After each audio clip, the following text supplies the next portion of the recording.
It won't make a difference with the Python, just Python files. But as soon as you try to use like a package like Flask, that's when you'll see the biggest difference. I just recommend, I mean, it'll still let me run Python here just fine, right? I can do it and I can, print hello or whatever I need to do. I can do it just fine here. But I would just, it's not going to hurt you to be in your environment. You can just stay in that terminal window. Yeah.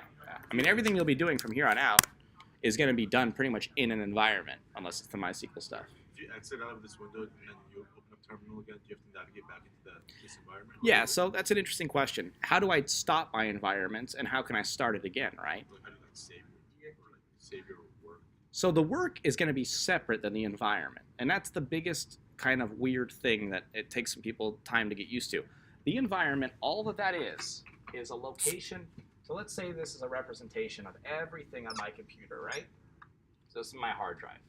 I want to put a project here, right? This is a nice little project, right?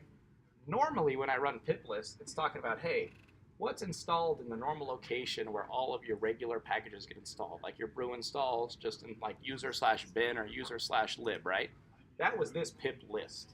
When I create a new environment, it's almost like I'm creating a nice little box that I can put some other packages. So instead of installing to this giant location, which was all those other packages, I'm pip installing to this tiny little, space on my computer. And I can make multiple of these. I can do whatever I want to do. I can make others. I can have one be a Django environment, one be a Flask environment. But when I activate this and then pip install, it'll go here instead of going to the main location on my computer. When I want to build a project, notice it's still separate. The project itself is not a part of the virtual environment. The virtual environment's not a part of the project. Flask lives in the environment. Bcrypt or something might live in the environment, which we'll talk about in the future. Django would live in the environment. When this project refers to Flask and imports Flask, which we'll see in a moment, normally, if we were in an environment, it would try to use this version of Flask, right? Which could be okay. But we wanted to use the specific one that I know is okay. So activating the environment basically makes this guy the star, so when I talk about importing anything into a project, it's going to use the version in that environment. Does that clear it up a little bit? Mm-hmm. So let's see how we could... Yeah, okay. Yeah, but we'll do that experiment right now. So let's deactivate this environment.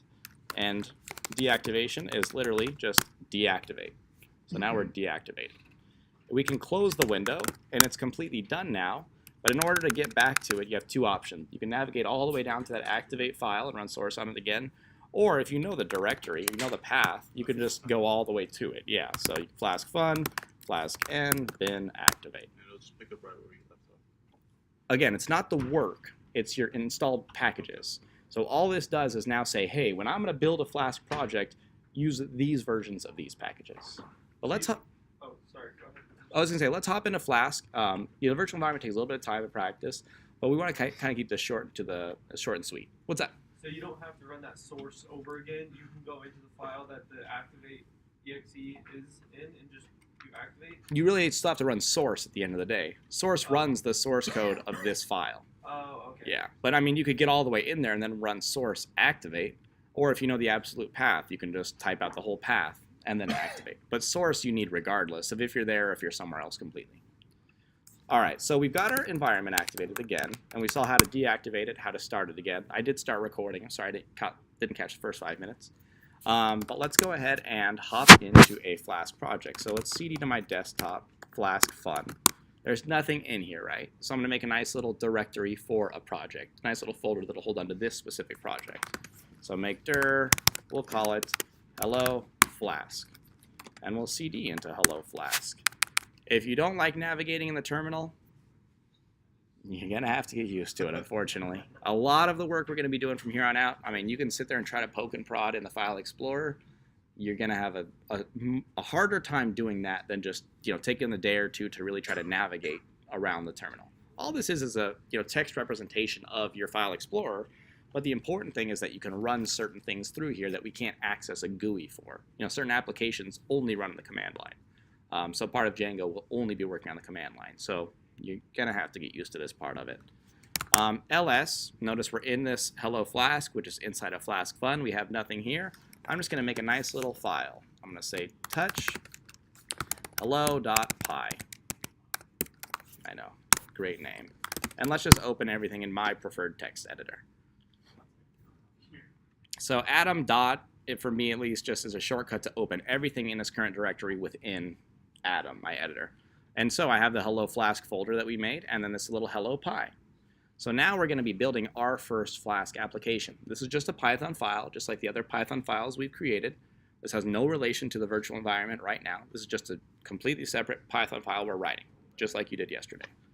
But the first thing I'm going to do is actually import, because I'm going to be using Flask, right? I want to tell this file, hey, a lot of what you're doing now isn't code that I'm just generating out of the blue. I'm going to be using another system together. So from Flask, import capital F Flask. And you guys will see something in a moment, and brownie points to whoever can properly identify the next line, this line 2. App is equal to Flask dunder name. Init, okay, let's dump this for a second. What does line 2 look like? What did it look like compared to what we were doing yesterday? We're instantiating a class, right? So I mean, it is a variable that will hold on to an instantiation of the class, but this Flask open close parentheses, that looks an awful lot like a class. And that's exactly what we're doing. We're importing that class from the Flask part of the pip install, or from the Flask installation. We're importing the class Flask, and all this dunder name does, you don't have to sweat it, all it does is basically tell the computer whether or not we are importing this somewhere or just running it as this class. If that doesn't make sense, don't sweat it. The dunder name is just one of those required things for the time being. It just helps the system more easily identify, is this being imported, or are you literally just running the one file that is the Flask file right now? Since we are importing, we provide dunder name dunder. But now I have this nice object that I can work with, right? This app object, which really represents an instance of the Flask class. So when I said yesterday, you know, OOP is kind of tough, but you'll start to see OOP in the things that we're doing. This is one of those instances. We are seeing OOP right now. We've pulled in another class, we created an instance of said class, and we're going to be modifying that class. So the way the Flask workflow works, that was a dumb sentence, is that we will basically define a route, and then below the route we will define a function attached to the route. Not even attached, but define a function that will run when route is accessed. So pretty much every function definition that you'll see in Flask will be attached to some route just above it, right? When I navigate to this route, run this function. When I navigate to the next route, run this next function. This concept is going to hold true for Django. This concept is going to hold true for Mean. It's going to hold true for most frameworks that you find. It will be implemented very differently, though. You have a route that calls a function. That's the biggest takeaway, right? So let's see what that looks like. At app.route, we're just going to build one out, just this nice little index. So what you might not have realized is any website, you know, you go to www.facebook.com, right? The first route that you actually land on when you enter that is something that we refer to as the index, or basically the root route.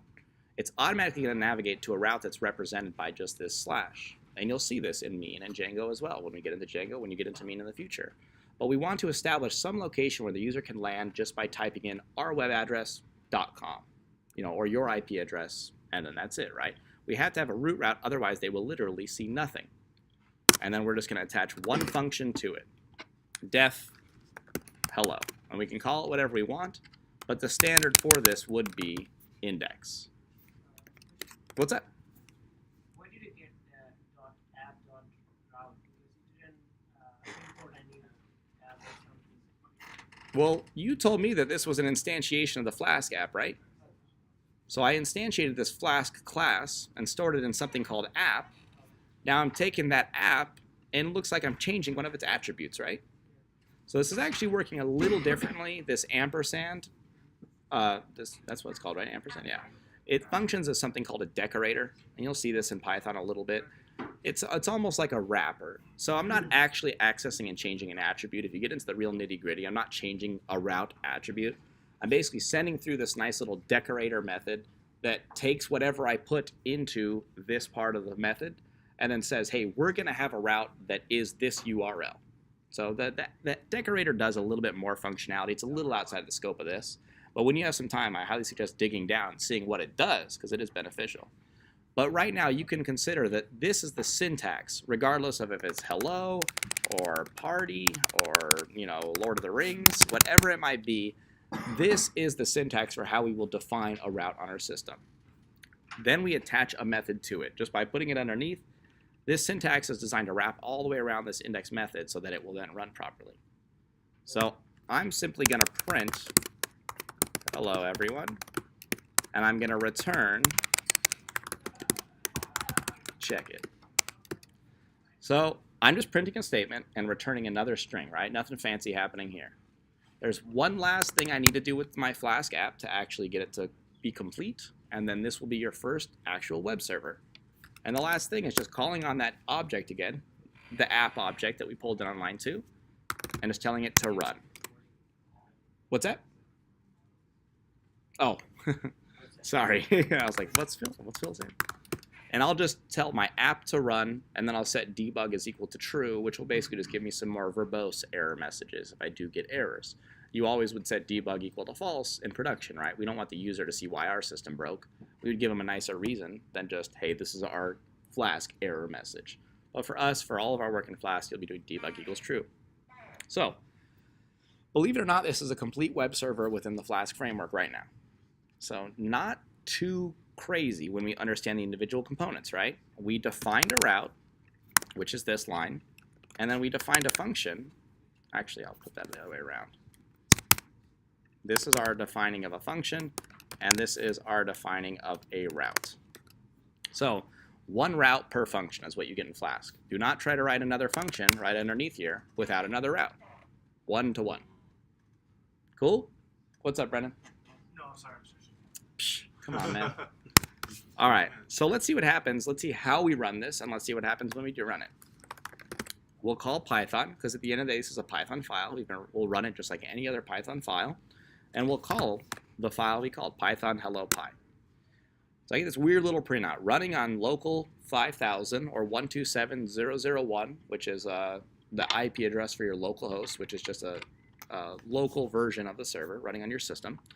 Port 5000 is actually how we'll access it specifically. So it's running on this local machine, but on a specific port. And a port is just a basic, you can almost imagine it as a gate in your computer that allows communications in or out. Some of them are allocated to communications just within your computer. Some of them are allocated to communications with outside networks. We're running a service on port 5000, so we can access it on port 5000. Again, a little outside the scope of this, but you guys will start to understand that more through your time here.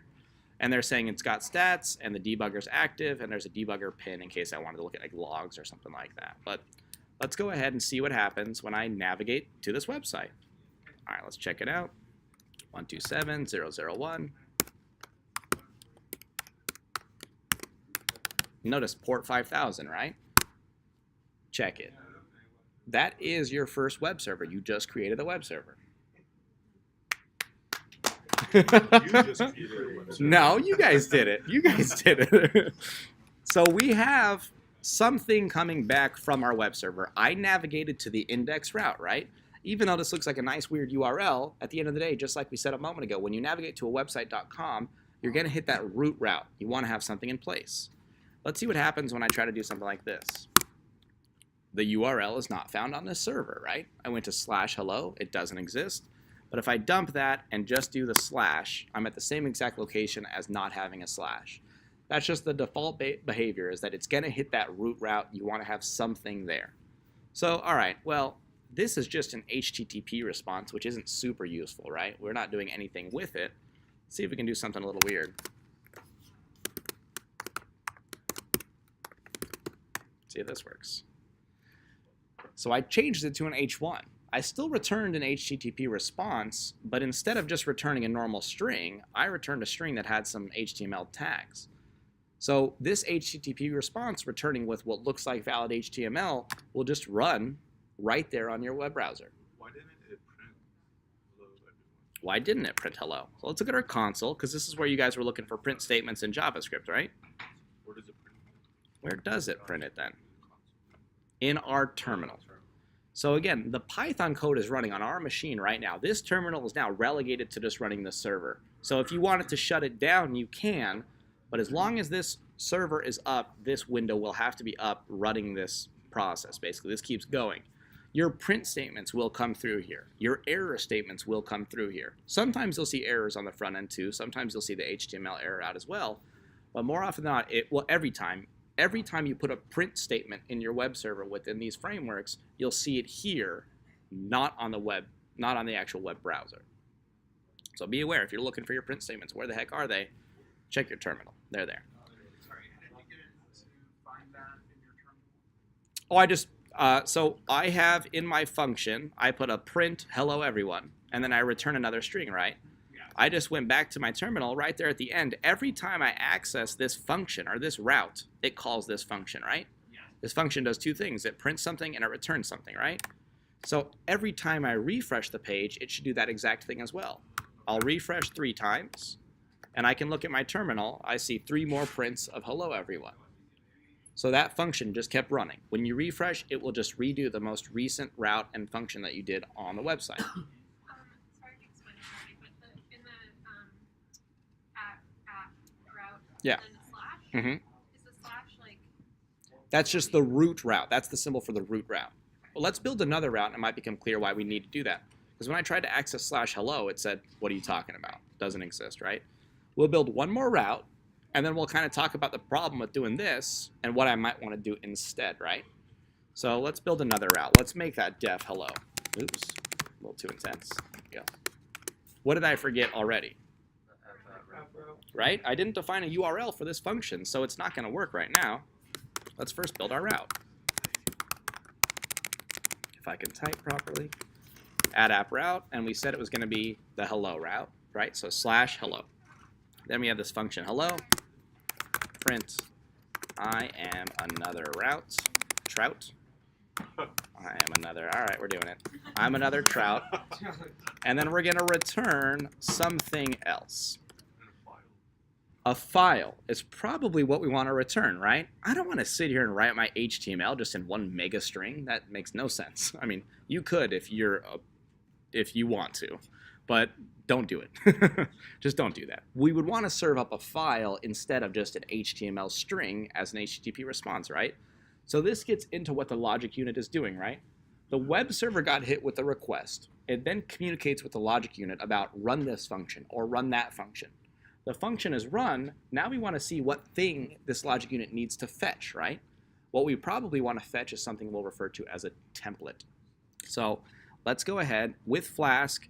Again, Flask is a micro framework, so it's a little lightweight, which means that the rules that are in place are pretty much the rules you have to abide by for creating the directories properly. So when we want to serve up an HTML file, we'll create a new folder within our project called templates. And if it's not named templates, it will not work. There are ways to change it. I don't suggest changing it for Flask. It's not worth the hassle at this level. When you guys are past this and you want to have fun and get weird with Flask, come back and get weird with Flask. But for the time being, just leave it as templates because that's the folder it's going to be looking for automatically. Flask is designed to be very lightweight, very easy to get up and running, but by being that easy, you have to follow the rules that it sets out, which is when you want to serve an HTML file, it needs to be in this templates folder. So we have no HTML file. Let's make one. And we'll call it, we'll just call it we'll just call it index.html.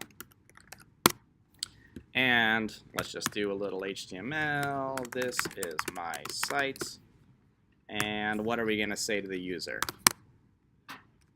Welcome to the greatest website ever. Okay, perfect. Ever. 1-1. All right, perfect.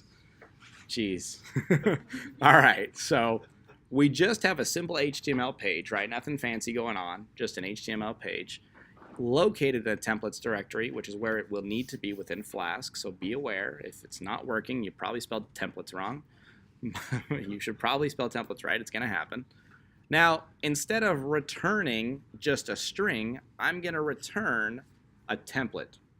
Now, we'll have to pull in something else that's part of the Flask library, which will not only be the Flask class, but another part of the library, which will be something we'll refer to as render template. This is another method that we're going to be pulling from the library. It's a method that I'm going to be using. So you'll notice for the things that we're going to be using in this Flask app, it doesn't just give you everything right off the bat, because we don't want everything right off the bat, right? We want only the specific things that I need in this file to run properly. Reduces your overhead, it keeps things nice and clean and running better. So I'm going to pull in the render template part of Flask. Notice it's comma chained here. It's going to come from Flask, and then I'm going to return render template, sending it index.html. This is the file I want render template to look for. So let's go ahead and see what happens. So I still have, ooh, site can't be reached. Let's see what happens. Def hello. Perfect. So we saw an error message. What led me to the error was refreshing my site didn't work, so we probably have something going on. Either the server's off or I've got a bug, right? When you get your bugs within Flask or Django, more often than not, you'll see the information here. So let's get used to reading this. This is perfect. Detected change in a file which was reloading. Anytime you see an asterisk, it's just part of the normal spin-up process or the reset process, which is fine. We wanted that to happen. We got past the second line of the reset process. Notice they're very similar. But then as soon as we continued, we got an error.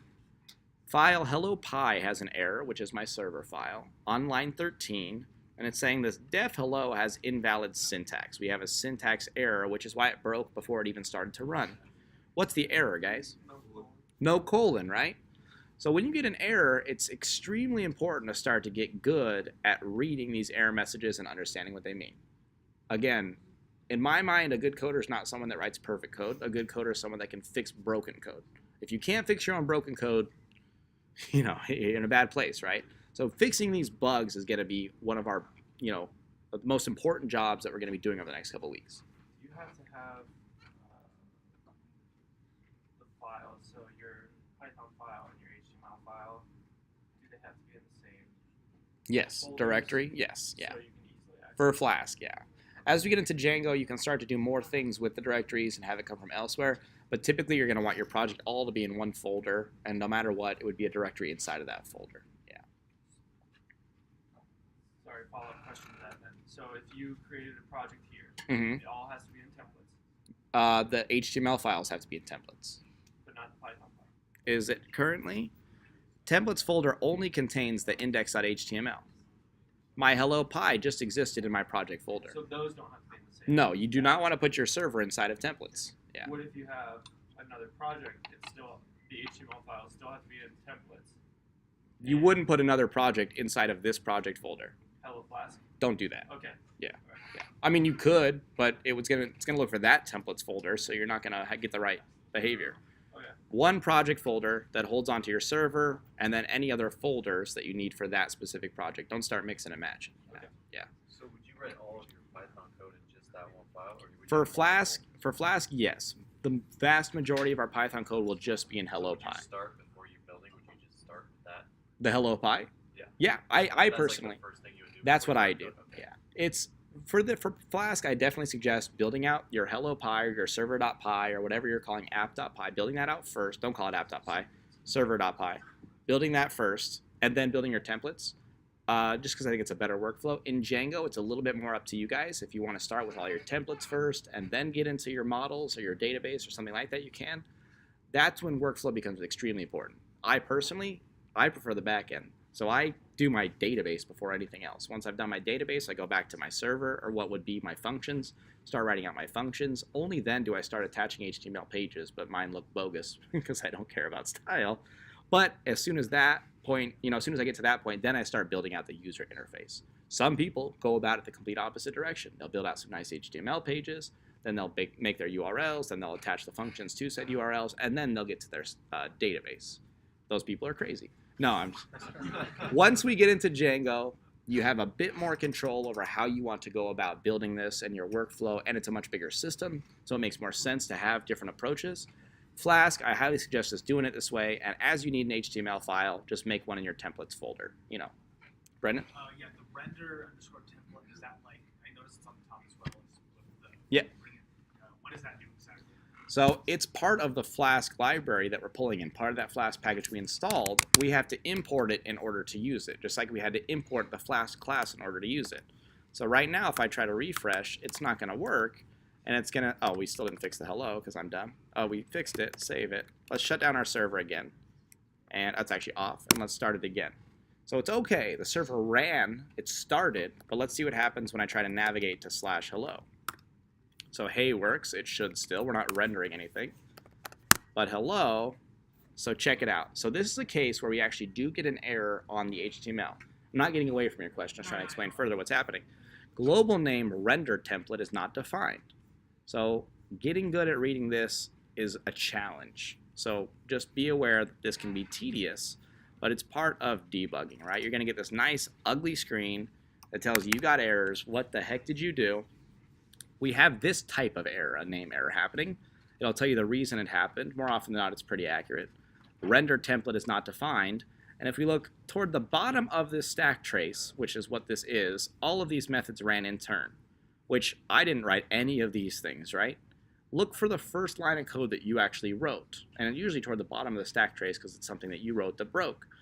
We see this return render template, and again, it's telling me, hey, I don't know what the heck this is.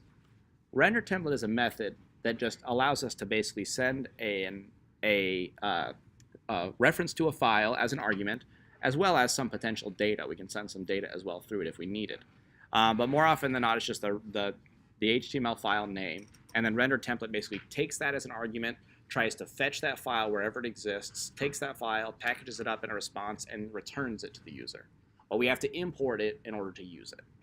That's why as soon as we dumped it, it wasn't working. Patrick, is that part of the, if you have the debug on false with that? Let's check it out. I'm pretty sure this won't come up here. Oh, we fixed it though. Let's break it again. Let's shut down our server again. Sometimes it won't completely dump what you were doing.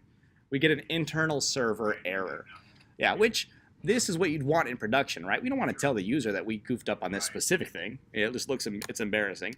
But at the end of the day, you would have something like this, or you'd even have, like in a full production site, you'd have some sort of nicer error message, you know.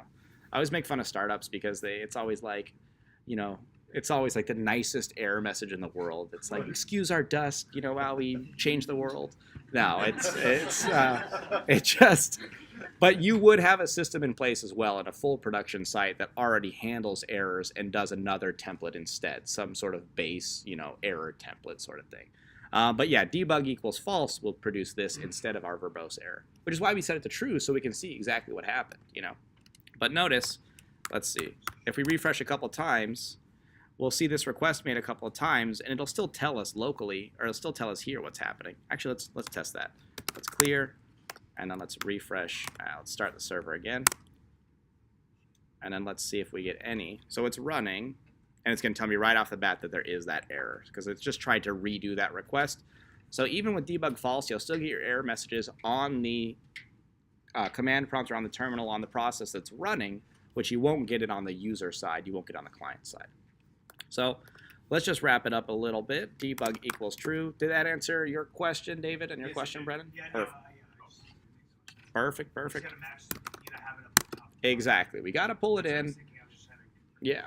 And also something that you'll see, we'll pull in like redirect, which would be basically us going from one function back into a different URL, back into another function. So redirect is something you also need to pull up here. There's different ones that you'll need to pull, but you only pull the things you need. Flask, render template, and redirect are pretty much the three standard that we need for the majority of our Flask applications. Going forward in Django, you'll see we'll import all sorts of fun stuff. So, but this is the normal.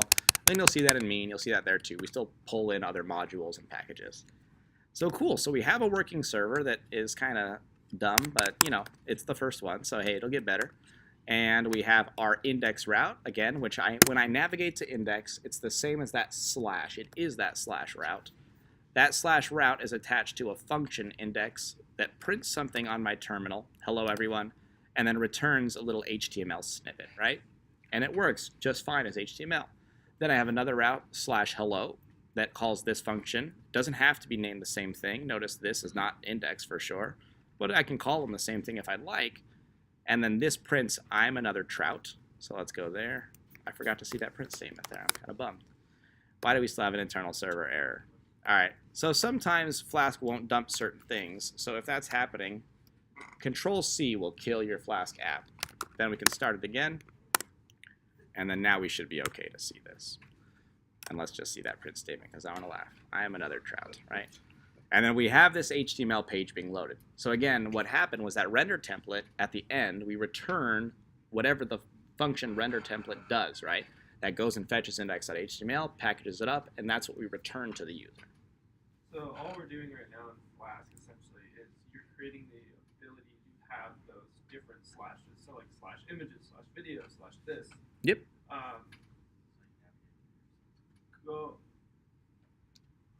What if there's multiple slashes?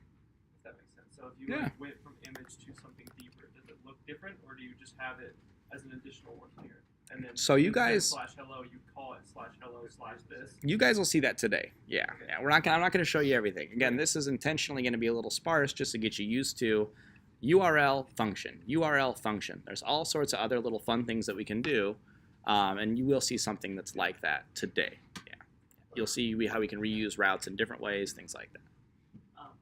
I'm kind of confused. So what's the difference in the def index, for example, where it says print hello everyone and that prints on the console, versus return that prints on the client side? So print. What's the definition of those two? Well, print is only ever going to be information that's useful to me as a dev. Print is not something that the user will see. So print is something that I can do when I want to test or debug things, right? Did this function get called? I'd like to put a print statement there to see what's going on. We usually don't return an HTML string like this, right? We would return something. So basically at the end of this URL, or when this URL is accessed, it'll call a function. When that function fires, what is the server supposed to do at the end of all of its actions? What's the last thing the server does? It responds, right? It'll make a response. And that response is this return statement, in a sense. So that's what the return statement's doing for us in Flask. We're responding with it. There's more going on behind the scenes. We're returning something to somewhere else, and that web server is packaging that up and sending it to where it needs to go. But at the end of the day, the return is what the user will eventually see. Here we're getting a template, here we're getting a template, rendering it, returning that template to the user. Does that make sense? Right. So the print is only for the console, just like a note? Exactly. The print does nothing for our system to actually make it work properly. It's just a console.log. It's just, hey, am I here? Hey, am I there? What's going on? What does the data look like? Prints, you pretty much never see them in user-facing applications. You do something else instead. You're going to return something to them, render something for them. Prints are really just useful, and logs are really just useful to us. Does that make sense? Yeah. Trevor? So kind of like when we were in WebFun and we wanted to see what our code would look like to the client, running Chrome or whatever. Yeah. It's kind of like we're creating our own web server to then test our code. Yeah, I mean, See it, but this is a not full. code. I could deploy this right now. This is a full functioning web application that has HTML or templates attached. So if you imagine taking all of your templates that you guys created way back in WebFun, right? It feels like a year ago already, I'm sure. Well, if you imagine taking all those templates and just putting it here in the templates folder and just having different routes that fetch those templates, I can deploy that already. You could already have a portfolio site using what we just created. I mean, it's a very ugly portfolio site right now. I wouldn't put it up there, but you could do that. So what we're doing right now is we're basically creating the structure of the web server. This isn't testing, this is it. If we just change debug equal to false, I mean, we don't even need to. We could technically deploy this right now on a service, and it would be fine. But we're hosting it locally. Yeah, so the deployment is when we would host it elsewhere. Okay.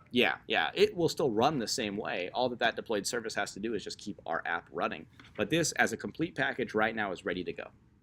And that's where you pay some service. Yeah, you pay Amazon, and we'll use Amazon EC2. We will deploy by the end of this stack, so you guys will see what that process looks like. But I mean, it's going to be almost one and the same. The code that we're putting here, this is, within Flask, an entire web application. Bare bones, admittedly, but it's an entire web application. A couple more questions, and then we're gonna cut it. But what's that? Our CSS and like JavaScript would also go into templates, right? Not in templates. It's gonna go in a special folder called static. Yeah, so I'll leave that for you guys to have fun with today. But yeah, static, just like templates, will have to be served from a specific location. When I call something like an image source and it's gonna come from static, technically my project is making another HTTP request to get that asset, and then it's coming back, so it needs to look in the right place. So we're never going to be able to link our HTML to our CSS how we previously were by saving it in the same folder. No, it's needing to be served up properly. Yeah, so it's different now that now it's gonna be different. Essentially, we just need a route for each page in your site. Basically, not all the time. I mean, you'll see how we get around that, but it's basically route per function.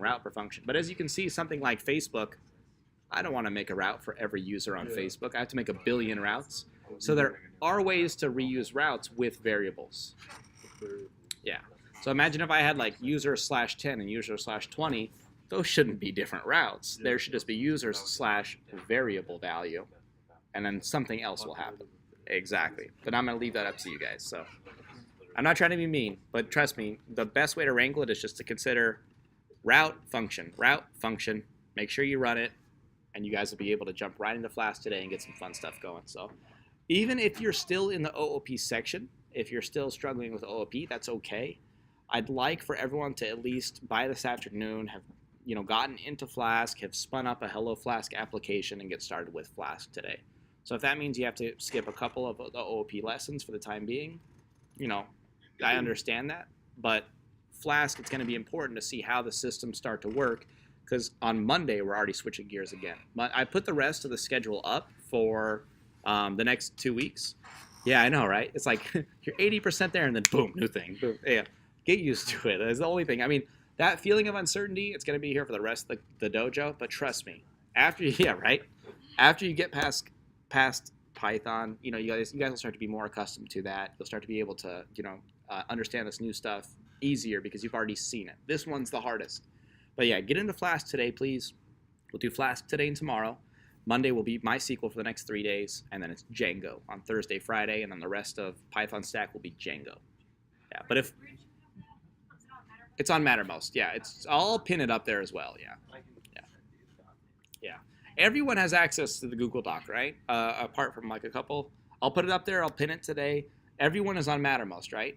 Because that's where I do all my communication. So make sure you're on there. And I'll throw like an @ channel when I put that up today too. What's that? The Mattermost down. It's up right now. Yeah, it was down last night. They do some maintenance. I think it'll be down tonight until like tomorrow at 11. But they do, or till 10. But they do a little bit of maintenance. But it should be back up. I'll pin it. Let me know if you can't access it, and I'll send it to you directly. We'll figure something out. So, all right, guys, let's Flask it up. Thank you. You said